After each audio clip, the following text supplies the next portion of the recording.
The People's Democratic Party Governors Forum has constituted a high-level reconciliation committee headed by former Senate President Bukola Saraki in a bid to resolve internal rifts and restore unity within its ranks, ahead of a crucial National Executive Committee meeting later this month.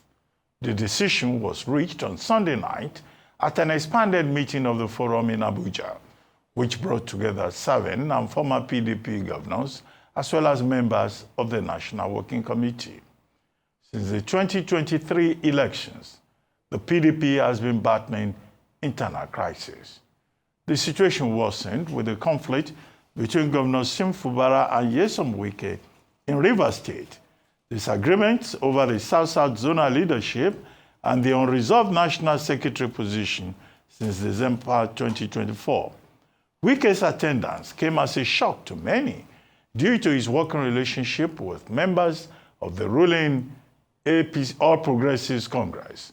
Joining us on this show this morning to discuss the PDP's efforts to rescue the party and the way forward is Gabriel Suswam, former governor of Benue State. Welcome to the morning show, Senator Suswam. Thank you for joining us. Good morning, Abati. Morning. Senator, now this is not the first time the PDP will talk about reconciliation efforts.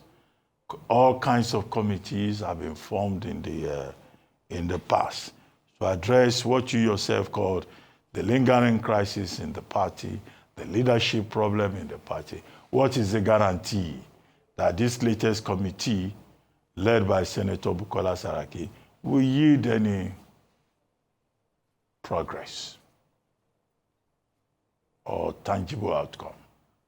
Well, yeah, Abati, when you have a wound that has continued to linger on, you won't stop applying medicine until it is healed. This is the first time that intentional, or rather deliberate efforts have been taken by the Forum of Governors to actually engage the former governors to find solutions to the perennial problems in PDP. And I believe that this effort, though belated, will achieve some meaningful progress. But then people are very, very disenchanted. There's no doubt about that. Would have expected that the Forum of Governors, under the leadership of Governor of Bauchi State, would have taken steps earlier than now. But they say it is better late than never. Even though it appears to be late, one hope that if some of the very fundamental issues that have led to the degeneration of the party to the state where we are addressed, I think that some progress will be made in terms of reconciliation. Senator Saraki, as you know, is well respected, not just within the party, but in the country. And I believe that he will do justice to the assignment given to him. I'm not saying that people will be very satisfied, but I believe that he can do justice to this Godian assignment. I call it Godian because it is a very difficult assignment that has been given to him. Because a lot of people's heart are no longer there. It is maybe only their bodies. But given the experience and the capacity of Saraki, he will do something. Okay. Well, it sounds as though you are optimistic, even if timidly optimistic, that this huge task ahead of the former Senate President can be achieved. That being said, when we're talking about the prospects for Bukola Saraki's involvement to be successful. What role do you think the resumption of Samuel Anyamu has on this entire situation? Do you think that this now changes the metrics, the real spirit within the party? Does it make the issue worse? What are your thoughts on his return?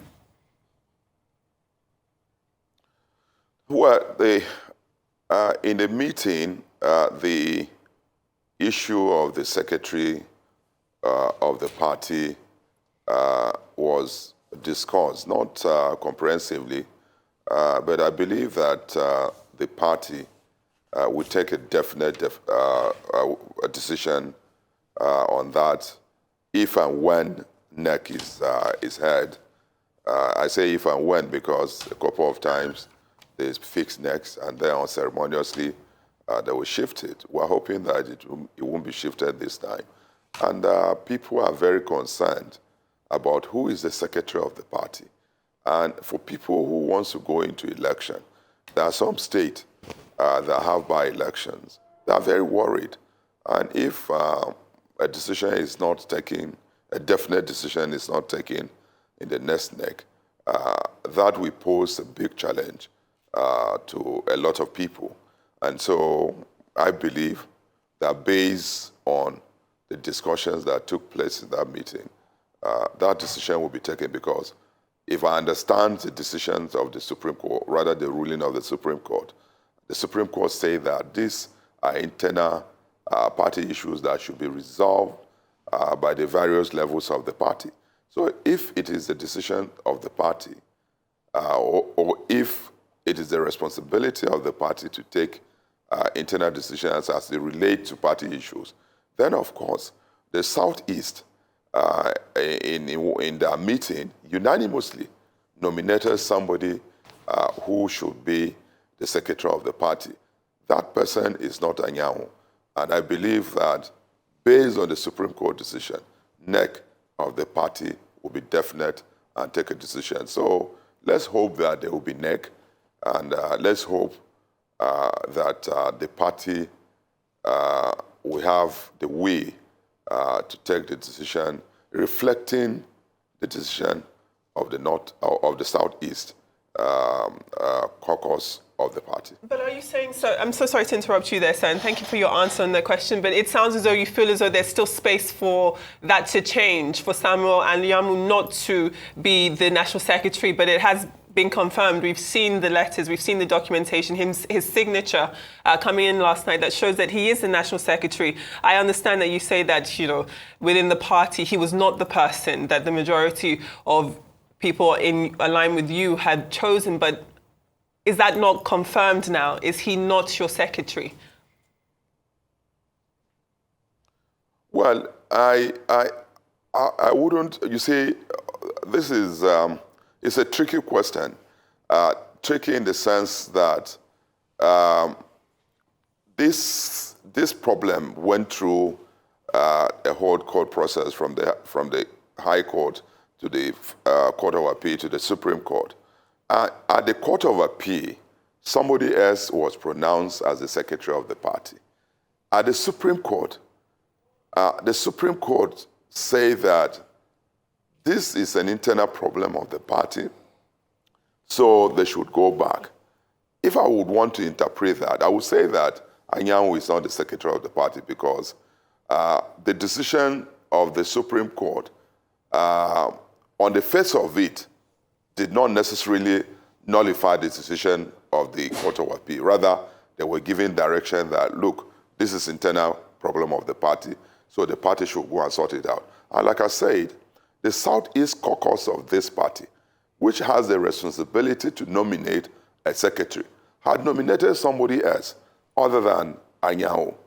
And it is only left for the National Working Committee of the party, when it is properly convened, to now ratify the decision of the Southeast Court based on that decision of the Supreme Court. For now, who is signing the document of the party for now, before NEC? Of course, it is Anyamu. Okay, Senator, let me ask you about the role of Minister Nyesom Wike in all of this. Because with all this conversation about Samuel Anyamu and his appearance at the meeting on Sunday evening, the position out there, the received wisdom, is that Wike has retaken control of the People's Democratic Party and that he is the one dictating the direction of the party. He has even said that if PDP wants to even take any part in the 2027 election, the presidential candidate must come from the South. He speaks with such boldness, such confidence. And maybe it's on the basis of that that Dr. Abdullahi Ganduje of the APC, Chairman APC, has said openly, boastfully, that the PDP will cease to exist before 2027. Now, can you take all of this together? Is the party about to just disappear? And is Wike back in charge, pulling all the strings?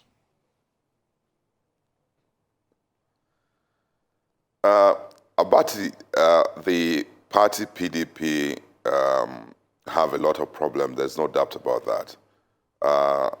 But like I said earlier on in my opening remarks, these problems were problems that were openly discussed at the meeting of the governors and the former governors. And it was agreed that some decisions should be taken to see if PDP could be rescued. That is not to say that there are no hiccups along the way. Wike was properly invited into that meeting from what he said by himself, because it was the chairman of the PDP Governors Forum who convened the meeting. And when it was Wike's turn to talk, he did allude to the fact that he was properly invited by the Governors Forum to be in that meeting. Each and every one of us was allowed to talk individually. And he also made his own speech, what he has been saying before, how he was treated and what he didn't like about what happened and why he decided to do what he's doing. He didn't hide that from anybody. Now, it is left for the governors, because we don't have a president. So, in effect, the governors of the party are our president. And they take the decision because they are the one, to some large extent, funding the party. Now, if it is now incumbent on them to make sure that the PDP is rescued, that is, if they can. Like I said, a lot of people are hanging on. They're hanging on, waiting to see the ultimate end of this party. Whether there's light at the end of the tunnel in the efforts made by Senator Saraki, that will be seen in the next 2 weeks. For now, I would say that PDP, yes. Is he in the hospital? Yes, it's in the hospital. Is he in ICU? To some extent, yes, it is. Can he be rescued?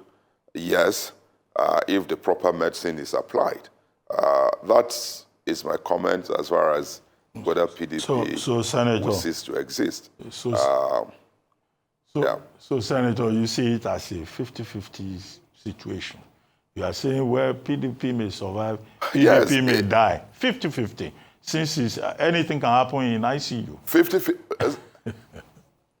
Abati, I agree totally with you. It's a 50-50 situation. I agree totally with you, because this last effort, which is headed by Senator Saraki, if we're unable to address the issue, then of course it's likely that you might not have PDP the way you have it now. That's unfortunate. I mean, this is interesting. Okay, so if we first look at the influence of former Senator or Senator Saraki, I do think, as you've already alluded to, that he's obviously someone who commands a lot of respect and has a lot of weight within the PDP party. But is it fair to ask the question of whether or not you think that he'd be the right person to bring the PDP together? It does seem as though there could be some examples of distrust in him, in what he has done over the course of his own career. Some people may even use the words betrayal to describe how he has, in some instances, shifted allegiances or perhaps shifted focus. If he is unable to bring this party together, could that be an indication of a lack of trust in him specifically? Or do you think that's another example of how the PDP really is on its way to its end? And then just to touch on the analogy both you and Dr. Rubin brought together about this 50-50 and administering medicine, if the PDP does get the right medicine and it does survive, what is your definition of survival? That the party still exists, or are we still, or does it sound as though you've accepted what some of the critics have said, which means that they cannot form a formidable opposition, much less get back into power in 2027? How optimistic are you? Well, let me say that Senator Saraki is a very distinguished Nigerian. Of course, when it comes to character and integrity, you can count on him. And so I believe that people will listen to him. Whether some of them will believe him is a different kettle of fish. But then he has an odorous task of reconciling people who are genuinely aggrieved. He has started the efforts, and I believe that will yield result. But PDP, like I said, is very sick. It's very, very sick. There's no doubt about that. Every person knows. This is an opposition party that on a daily basis, members of the National Assembly that belong to the party are defecting. And there's no efforts on the part of the leadership of the party to arrest that situation, that slide. And so a party that people can freely walk in and freely walk out touches on the leadership of that party. Now, we've had a whole state defect completely. We have a whole number of National Assembly members who have defected and who are still defected.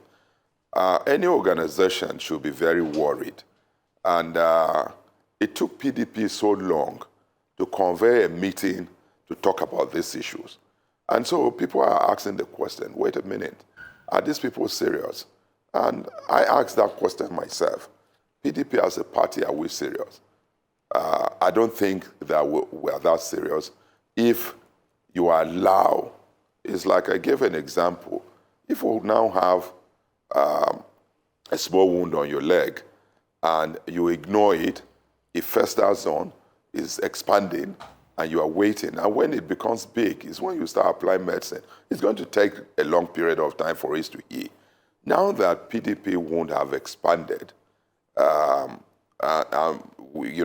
suddenly we're just applying medicine on it. It's going to take a very long period of time for it to heal. Whether that time will accommodate us going into 2027 election is another thing, because you need to be prepared. We are an opposition party. And how are we prepared to face the ruling party in a presidential and a consequential election, such as a presidential election and other elections? That we know in the next 2 or 3 weeks. Neck of the party is a make or ma neck. If the neck at all, I would say that I don't have much confidence in the neck holding, because it has been postponed for up to 5 times. And if the neck holds, this neck will make or mar PDP. For now, let's hope that the efforts of these great Nigerians, Senator Saraki, will yield some result. Okay, quickly, 2 things which you can take together. What are your thoughts about the Atiku factor. Because you have the presidential candidates of the party in the 2023 election going in the direction of coalition politics, anti-Tinubu politics, and then the governors and other members of the party saying, no, we are not doing any coalition or any merger. But Atiku's ambition appears to be a major issue in all of this. And then at a personal level, I see you are very skeptical about the future of the PDP. If things go this way or that way, what are you likely to do? Are you going to join the coalition, or you will just also, like others, join the APC, which says, the doors are open to get everybody in? Abati, unfortunately, our politics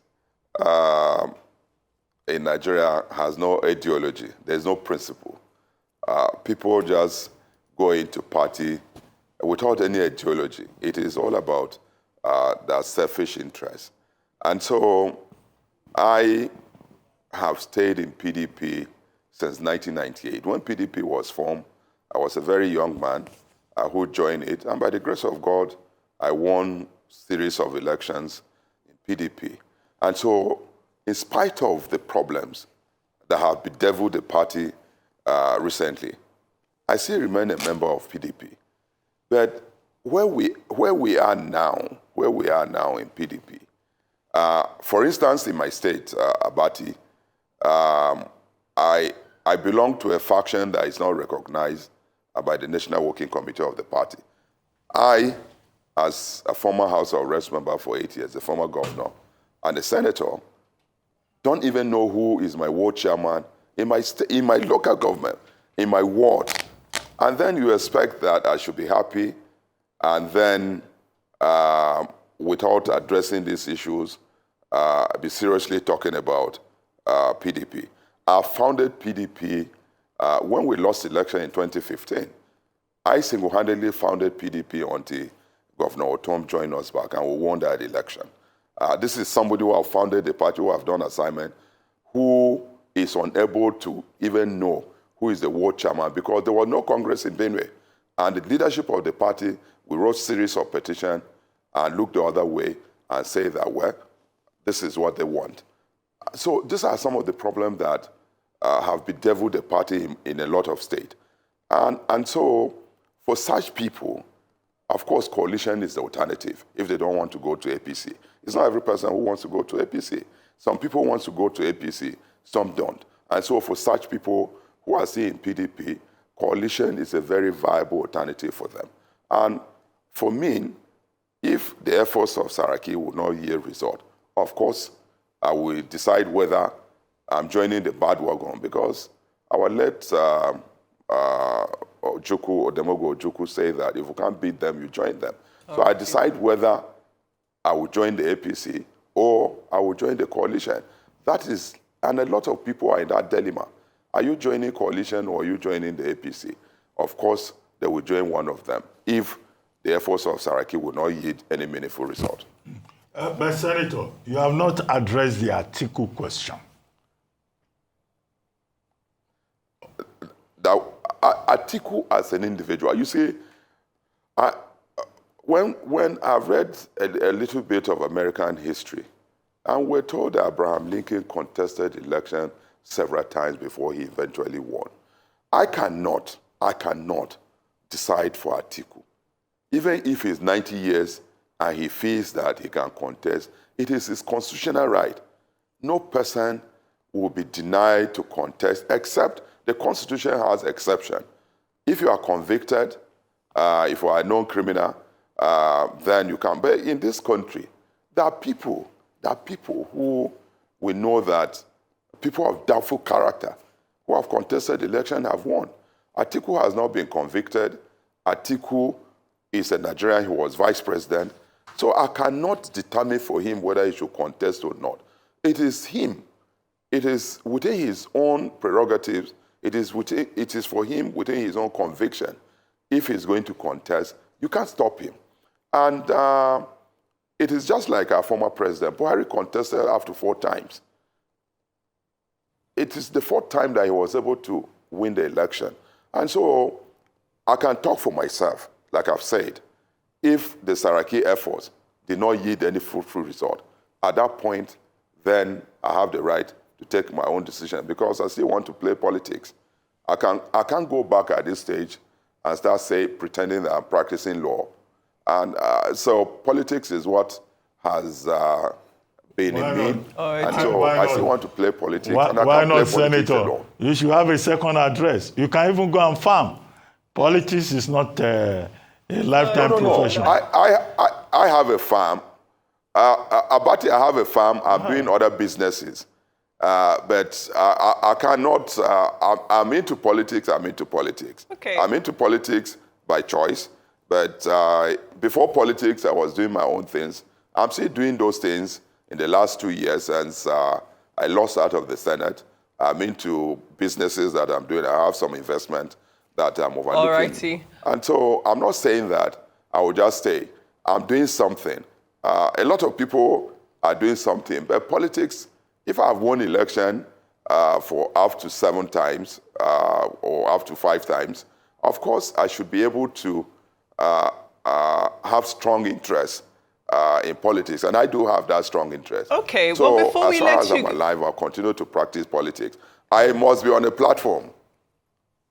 You must be on a platform. Okay, in order for you to continue practicing politics. You know, throughout the course of this conversation, you've talked about the future of the PDP depending on 2 things. One, the success of the intervention of Senator Saraki, and also about whether or not an NEC would be able to be held. And there's a bit of unsurety about whether or not that's going to be possible. Do you agree that it would not be possible to hold a NEC that is legally binding without the presence of Samuel Anyamu? Do you agree that you cannot do one without having him there?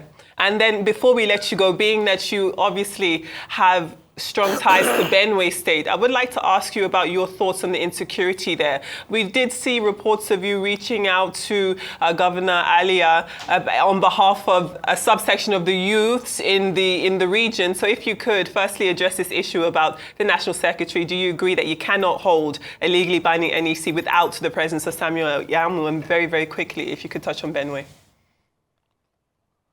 Yeah, very quickly. You've asked me 2 questions about the security in Benue, and if I understand you very well, the efforts of the governor, and whether Anyamu will be in the neck. Like I said, as it stands now, Anyamu is the one signing document for PDP as the secretary of the party. A lot of people are not happy with that. A lot of people will not accept that. But that decision will be taken when we eventually hold neck. That is, if neck will hold. I believe that with the efforts being made by Governor Bala with his colleagues, in conjunction with former governors, it is possible that NEC will hold and a final decision will be taken. As it relates to the security situation in Benue and the efforts of the governor is doing a lot in order to address the security situation. The security situation in Benue and Plateau is quite overwhelming. And I don't envy these 2 governors. In spite of the efforts they are making, because of the overwhelming nature of the security problem in those 2 states, it is as if they are doing very little. But as a major stakeholder in Benue who know what is going on, and somebody who has also confronted the same situation as Governor Alia is doing very well in terms of security. You know, when security is not something that you can immediately place your hands on, but I know that security operatives are being heavily deployed. They are also, he's also sensitizing the Benue populace for them to be conscious of themselves. You know, Abati, let me tell you something. The danger that we have in this country is for non-state actors to have arms in their hands. And where we are going to, people must defend themselves because it looks like we don't have enough of security, legitimate security operatives to protect the people. Oh, unfortunately, and so it looks like we have run out of time. Non-state actors protecting themselves, The danger is that you begin to have warlords. And warlords is what led to what happened in Sudan, what happened in Somalia and places like Chad, where we have fair society. But Senator? unfortunately, we have gotten to a stage where people must protect themselves. Yes, Senator. Senator, thank you. Thank you. I would have loved to still ask you whether you think the problem in PDP would disappear if Atiku Abubakar were to drop his presidential ambition. But I think you already commented on it one way or the other. Thank you indeed. We take it. But We have to go now.